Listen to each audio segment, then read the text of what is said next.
Hello everyone, कैसे हैं आप सभी लोग। होपफुली आप सभी बहुत अच्छे होंगे।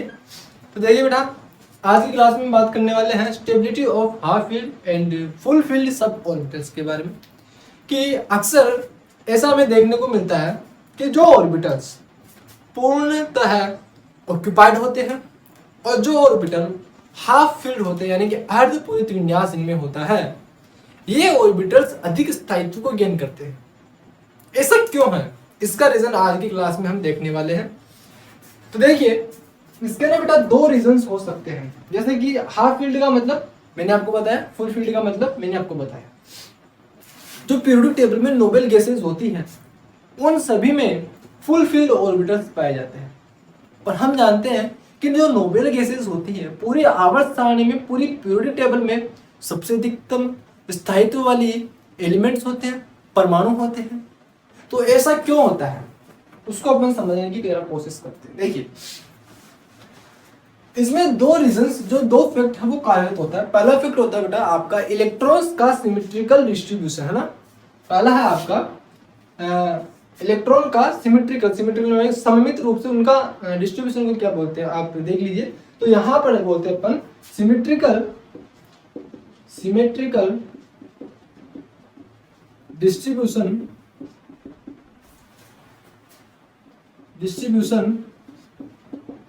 Of electron. पहला फैक्ट यह है कि इलेक्ट्रॉन्स का सिमेट्रिकल डिस्ट्रीब्यूशन होता है। अभी मैं आपको समझाऊंगा इसके बारे में। और दूसरा फैक्ट होता है इसमें कि एक्सचेंज एनर्जी, है ना, एक्सचेंज एनर्जी। जो हाफ फील्ड ऑर्बिटल्स हैं और फुल फील्ड ऑर्बिटल्स होते हैं उनमें एक्सचेंज एनर्जी अधिक होती है। और जो एक्सचेंज एनर्जी अधिक होगी तो उस परमाणु का विन्यास भी अधिकतम स्थायित्व हो जाएगा, उन ऑर्बिटल्स का विन्यास भी अधिकतम स्थायित्व को प्राप्त करेगा। अब दोनों ही बातों को समझने की कोशिश करते हैं, एक एक को पकड़ते हैं। पकड़िए, पहले किसको पकड़े, पहले हम पकड़ते हैं सिमेट्रिकल डिस्ट्रीब्यूशन को, ताकि इससे रिलेटेड जो एक्सचेंज एनर्जी है ये आपको समझ में आ जाए। ठीक है, चलिए बात करते हैं पहले बेटा सिमेट्रिकल डिस्ट्रीब्यूशन ऑफ इलेक्ट्रॉन्स, है ना। इसको अपन सिमेट्रिकल को हिंदी में कहते हैं सममित, है ना। और डिस्ट्रीब्यूशन को बेटा अभी मेरे को कुछ आइडिया लग नहीं रहा है, तो जैसे मेरे को पता लगेगा हिंदी में तो मैं आपको बता दूंगा। ठीक है, देखिए यहां पर देखिए, मान के चलते हैं अपने पास जो पी ऑर्बिटल है, पी डी और एफ ऑर्बिटल्स। इनमें पी में टोटल कितने जो है ऑर्बिटल्स आते हैं, 3 ऑर्बिटल्स आते हैं। डी में टोटल 5 ऑर्बिटल्स आते हैं। और एफ में कितने ऑर्बिटल्स आते हैं बेटा, 7 ऑर्बिटल्स आते हैं। ये सब हमने देखा था प्रिंसिपल क्वांटम नंबर्स, और जो क्वांटम नंबर्स अपने पढ़े थे, मैग्नेटिक क्वांटम नंबर्स अपने को ये सब पता चलता है। मैंने आपको लोगों को पहले बताया है ना। आपको आना चाहिए, है ना, आना चाहिए ना। अगर नहीं आता तो गलत बात है। देखिए पी ऑर्बिटल्स में पी ऑर्बिटल्स कौन कौन से हैं, पी एक्स, पी वाई और पी जेड। यानी कि ये जो पी एक्स, पी वाई और पी जेड है, हर एक ऑर्बिटल में मैक्सिमम कितने इलेक्ट्रॉन्स हो सकते हैं, 2 इलेक्ट्रॉन्स हो सकते हैं, है ना। अगर 2 इलेक्ट्रॉन इन सभी में उपस्थित हैं, इसका मतलब क्या है, पूरे तरीके से भरा हुआ है। यानी कि ऐसे ऑर्बिटल्स को हम क्या कहेंगे, फुल फील्ड ऑर्बिटल कहेंगे। बात किसके कर रहे हैं अपन, सब सेल की। तो यहाँ पर सब सेल में अपना एस ऑर्बिटल भी तो आएगा। जैसे कि अगर अपन 2s 2p की बात करते हैं तो यहाँ पे भी 2s भी तो आएगा ना, 2s और 2p, यानी कि इनमें भी 2 इलेक्ट्रॉन्स होंगे। तो ये क्या है, आपका फुल फील्ड सबसेल हो गया, फुल फील्ड सबसेल हो गया। तो इसी प्रकार से जो ऑर्बिटल्स होते हैं सबसेल में, ये क्या होते हैं, हाफ फील्ड और फुल फील्ड हो सकते हैं। देखिए अब कॉन्सेप्ट को समझने की कोशिश करते हैं जरा। मान के चलते हैं आपके पास ये कोई पी ऑर्बिटल है, ठीक है। ये ऑर्बिटल आपके ऐसे मान के चलिए हाफ फील्ड ऑर्बिटल है, ठीक है। डी ऑर्बिटल को ले लेते हैं, ये आपका डी ऑर्बिटल है, ठीक है।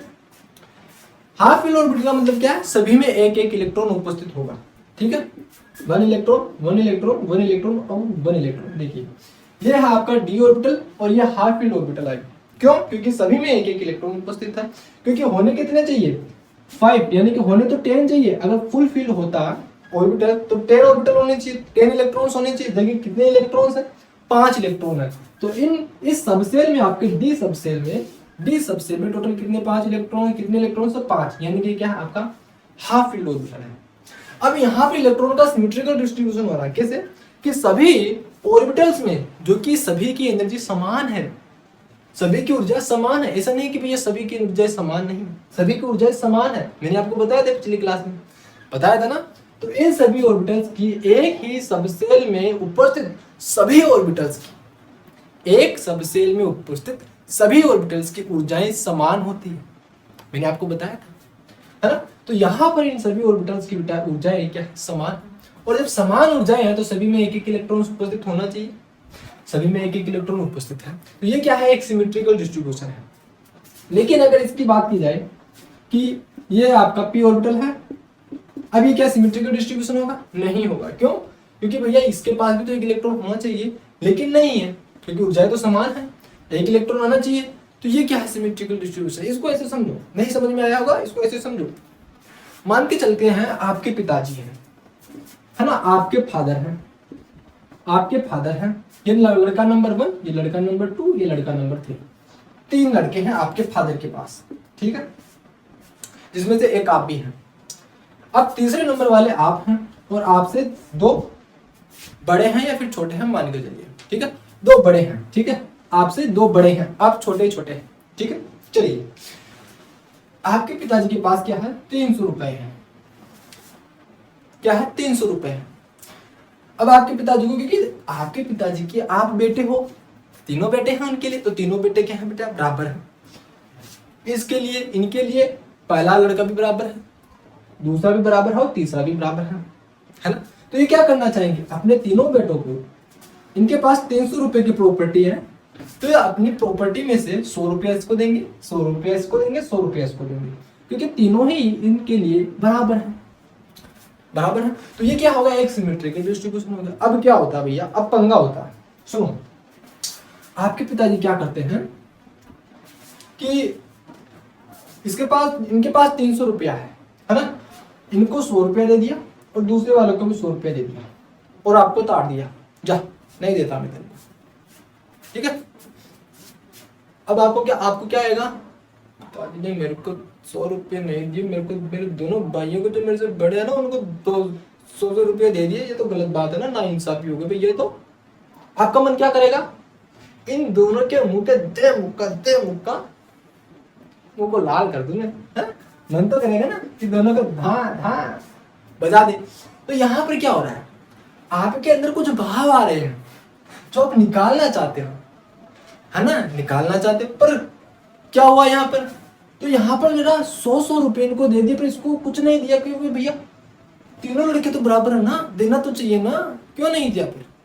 तो ये क्या है, एक एसिमेट्रिकल डिस्ट्रीब्यूशन है।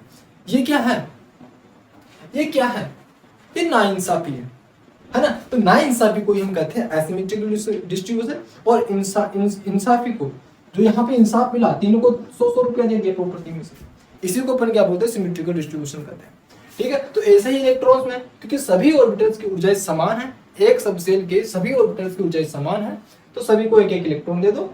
ये क्या है, सिमेट्रिकल डिस्ट्रीब्यूशन है। बात समझ में आई, बोलो ना यार, हाँ कि ना। तो ऐसी कंडीशन में जो स्थायित्व होता है ऑर्बिटल्स का, वो बढ़ जाता है, स्थायित्व बढ़ जाता है। ऐसा ही जब आपका फुल फील्ड ऑर्बिटल होता है, जैसे कि ये पी ऑर्बिटल है, ठीक है, ये पी ऑर्बिटल, पी सबसेल है, ये पी सबसेल है, जिसमें पीएक्स, पीवाई और पीजेड ऑर्बिटल्स है, ठीक है। अब आप क्या करना चाहते हैं कि इसके अंदर हर ऑर्बिटल में आप दो इलेक्ट्रॉन्स फिल कर रहे हो, तो पी और पी सबसेल में टोटल मैक्सिमम कितने इलेक्ट्रॉन्स आ सकते हैं, 6 इलेक्ट्रॉन आ सकते हैं।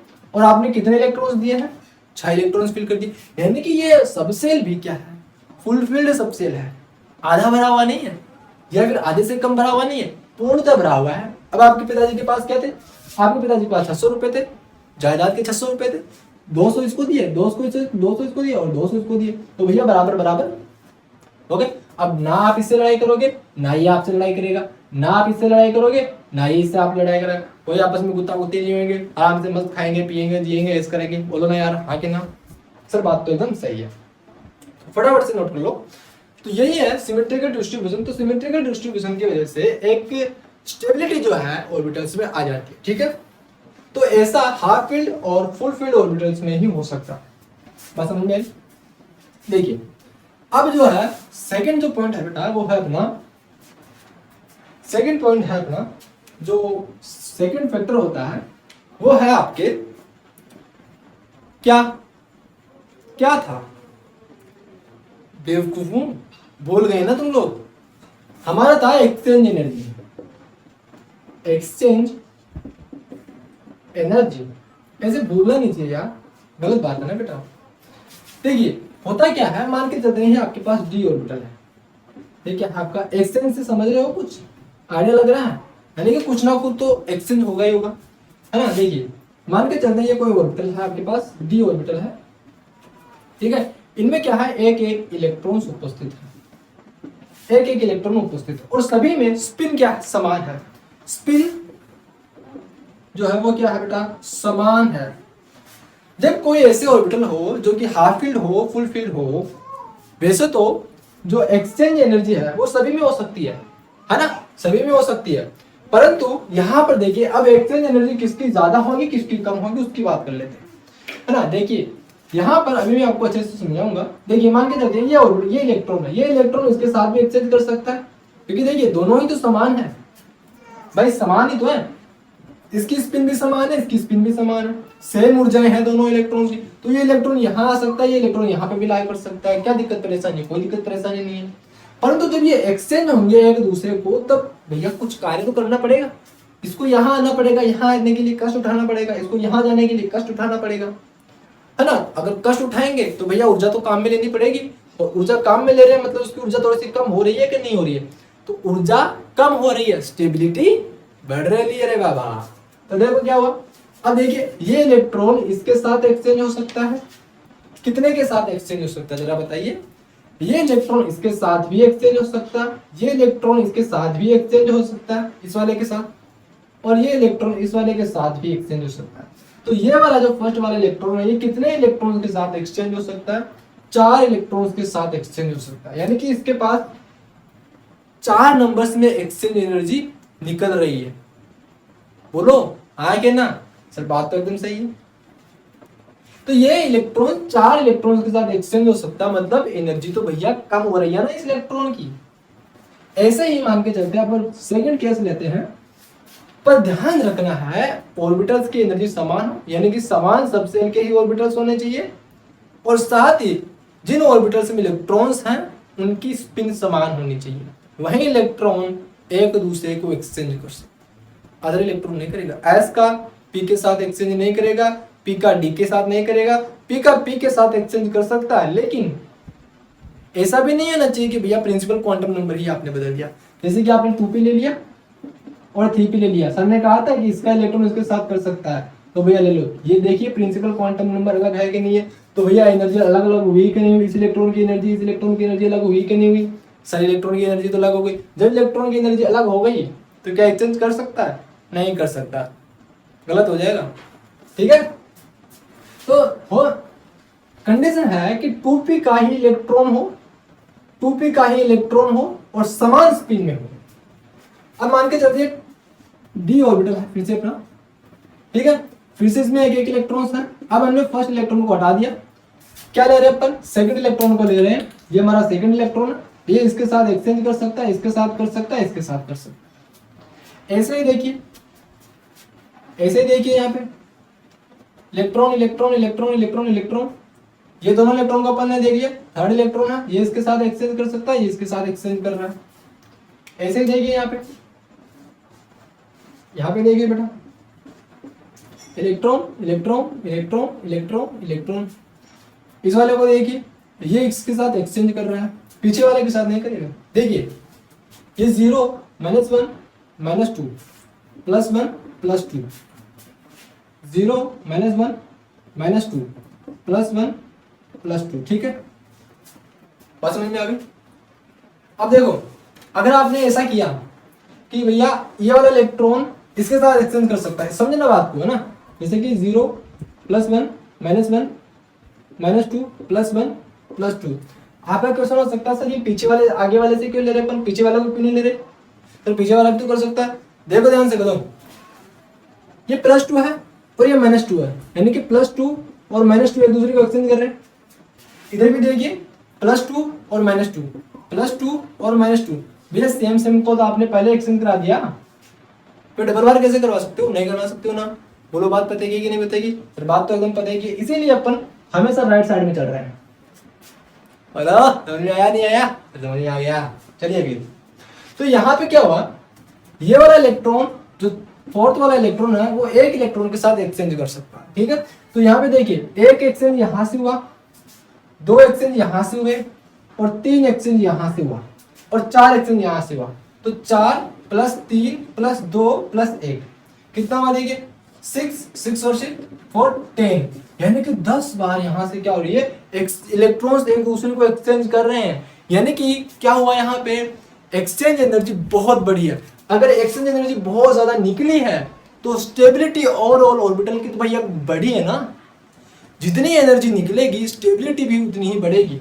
अब मान के चलते अपने पास कोई हाफ फील्ड ऑर्बिटल नहीं है, अपन ने क्या किया, थोड़ा मॉडिफिकेशन कर लिया इसके अंदर कि ये डी ऑर्बिटल है, ये आपके पास डी ऑर्बिटल है ना, और इसमें आपने 2 इलेक्ट्रॉन्स डाल दिए, ठीक है। अब क्या हो सकता है, ये इलेक्ट्रॉन इसके साथ एक्सचेंज कर सकता है, बस एक ही तो एक्सचेंज एनर्जी हुई।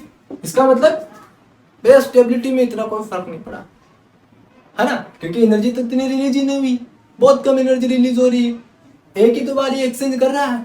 हाँ बोलो एक और ले लिया मान के चलते हैं, तो क्या हुआ, यहां से 2 बार हुआ और यहां से 1 बार हुआ, 3 बार ही तो हुआ, ज्यादा कहाँ हुआ। तो 3 बार में कोई स्टेबिलिटी बढ़ेगी नहीं बढ़ेगी, मान के चलते ये भी ले लिया, क्या दिक्कत परेशानी हो रही है। देखो इधर से कितना बार हुआ, 3 बार फर्स्ट वाले से, है ना, सेकंड वाले से कितना बार हुआ, 2 बार, थर्ड वाले से कितना बार हुआ, 1 बार, कितना बार हुआ टोटल 6 बार। तो स्टेबिलिटी बढ़ी नहीं बढ़ी, कोई फर्क पड़ा नहीं पड़ा। लेकिन जैसे एक इलेक्ट्रॉन आएगा सीधा उछल के जाएगा भैया 10 बार, स्टेबिलिटी बढ़ गई, कितनी बढ़ गई देखो बेटा, है समझ में आया कि नहीं आया, आ गया।